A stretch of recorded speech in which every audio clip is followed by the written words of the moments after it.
Hello, ladles and jelly spoons.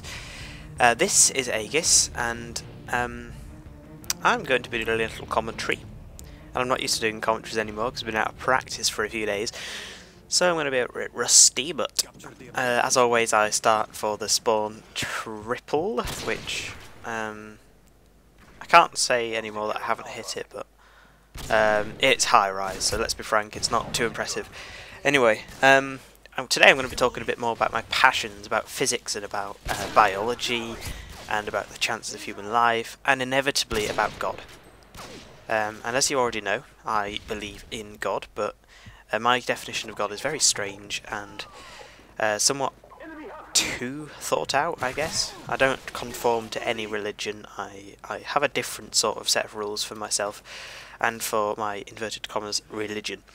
Anyway, I'm going to be talking a bit about some things that affect the chances of God. Some things that can't be explained by us humans and therefore, for me, sort of indicate the presence of God. And I forgot to introduce the gameplay. It's pretty sick, actually. I'm not going to lie. It's I go like, I think 70 to 16 with a PP2k, and I get the Nuke saws.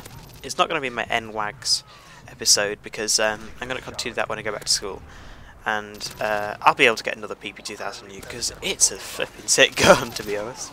An awesome gun. And so yeah, what's next? I've written a load of things I could talk about, but it's all just nonsense to me now. I wrote it earlier and it's a bit terrible, to be honest. Don't worry about me getting the nuke straight away because I do get killed after sitting in the corner like a fucktard for ages. Aegis, get it? Lol. So, what about the strong nuclear force? Or the strong nuclear interactions. Now, you might not know what that is, but let me explain the best I can, which may not be very well. The strong nuclear force is a force of about 10,000 newtons. That's a force equivalent to, let's say, a ton on the surface of the Earth. That's how much force it exerts. That's a meter by a meter by a meter of water, a meter cubed of water, that exerts that much force. And this force is between two tiny little particles, not just the protons and neutrons, but the quarks which make up the protons and neutrons inside the nucleus, which is a millionth of a thousandth of a meter across, and each one of those is a third of that across. And if you think about it, these staggering forces are between two tiny objects. Where does the energy come from that powers that kind of force?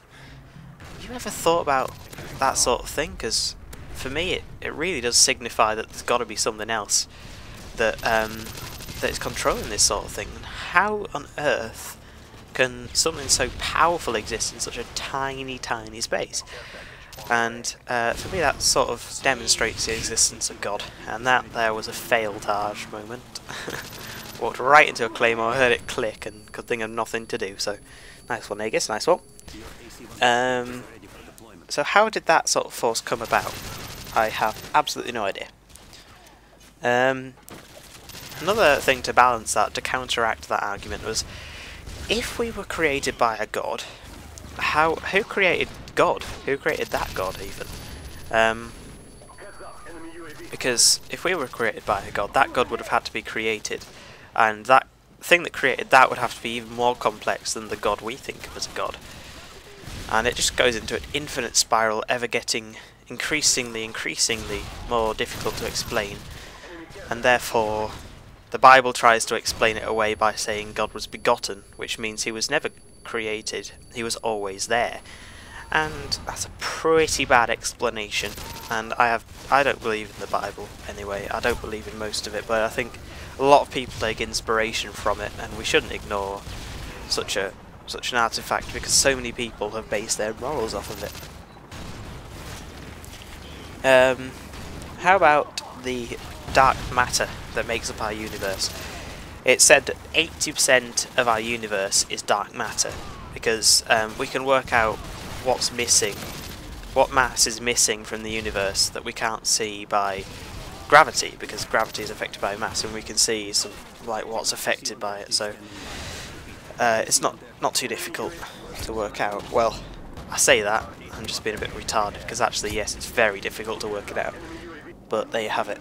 So dark matter, we don't actually know what it is, to be honest. There's a couple of theories. One includes that it's really, really heavy mass that deflects light with its gravity, and therefore we can't see it. And I don't really think that's too much of a good theory, but the other theory, which I agree with, is the neutrino theory. Neutrinos are these tiny, tiny particles, much smaller than quarks, much smaller, thousands of times smaller, and they make up a lot of the universe as we know it, because billions of them are streaming through every single one of us at this moment in time. But we don't know exactly how many, because they never interact with things. They never interact with other particles. There was an experiment in Japan, triple spray, where some Japanese people took a massive bowl of water, a tank of water. It was thousands of meters cubed, and they just waited for it to react with one of these antiparticles, these neutrinos, and occasionally, once every few years, a neutrino would interact with a water particle and create this photon that would be detected and amplified. And people would see, oh look, there's a photon there. And these detectors have been running for years and years before something had actually hit. So the chances of one hitting are billions to one. And so obviously it's not very likely.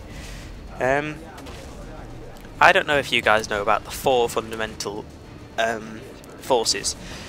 And technically, if you think about it, how can a force exist? How can there be something without any energy?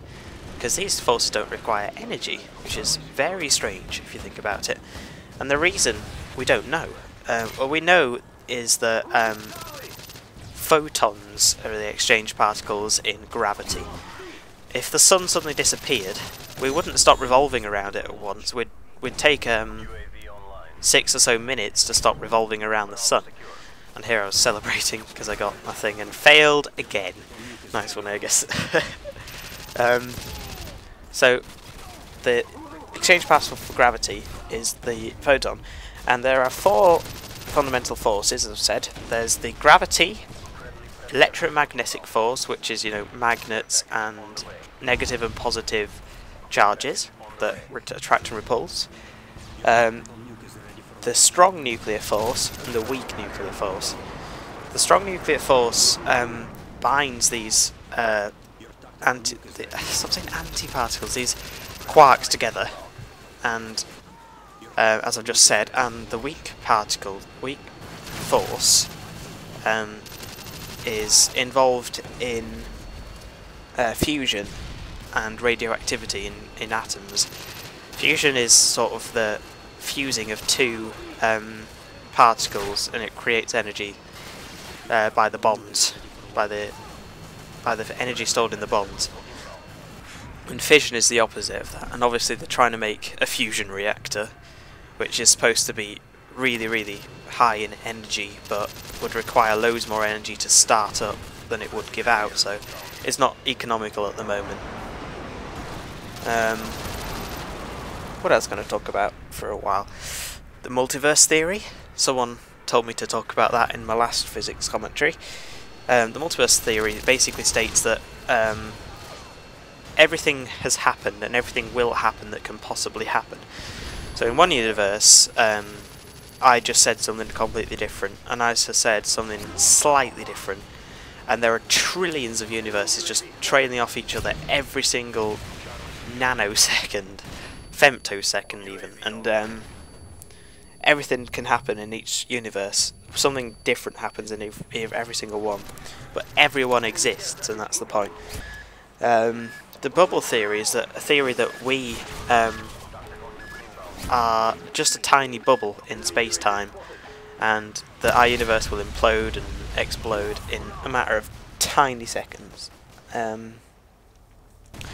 It's a shame I don't have more time to talk, but this commentary will take 3 or 4 hours to upload as it is, so I really hope you guys enjoyed and appreciate the time I took to upload this flipping thing. Anyway, thank you guys for watching. This has been Aegis, and I love you all. Peace.